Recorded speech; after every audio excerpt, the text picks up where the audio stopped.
बिस्मिल्लाहिर्रहमानिर्रहीम। अस्सलामुअलैकुम मेरे प्यारे व्यूअर्स, कैसे हैं आप सब लोग। उम्मीद है आप सब लोग खैरियत से होंगे। यमी फूड विद आलिया में आप सब लोगों को खुशामदीद कहती हूँ।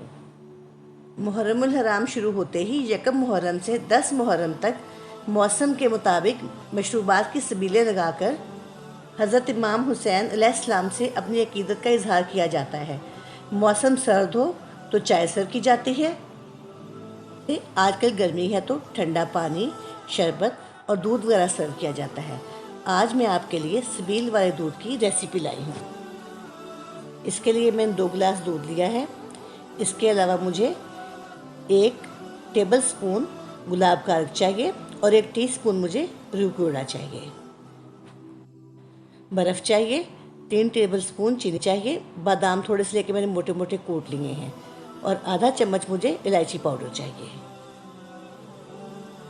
बर्फ़ और बादामों के अलावा सब चीज़ों को ब्लेंडर में डाल के अच्छी तरह से ब्लेंड कर लेंगे।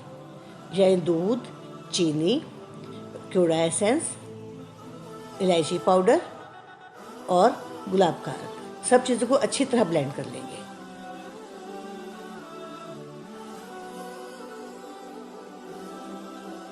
अब मैं इसमें बर्फ़ ऐड करूँगी और इसे दोबारा ब्लेंड करूँगी।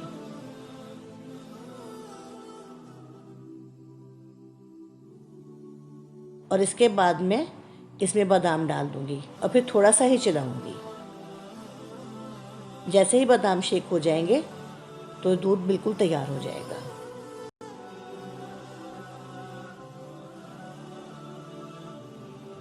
ये है सबील वाले मज़ेदार और खुशबूदार दूध की फ़ाइनल लुक। अगर ठंडे दूध की रेसिपी आपको अच्छी लगी हो तो प्लीज़ लाइक और शेयर कीजिएगा और मेरे चैनल को सब्सक्राइब कीजिएगा। तो इंशाल्लाह फिर मिलेंगे किसी बहुत अच्छी सी नई सी रेसिपी के साथ। तब तक खुश रहें, खुश रखें। ओके जी, अल्लाह हाफिज़।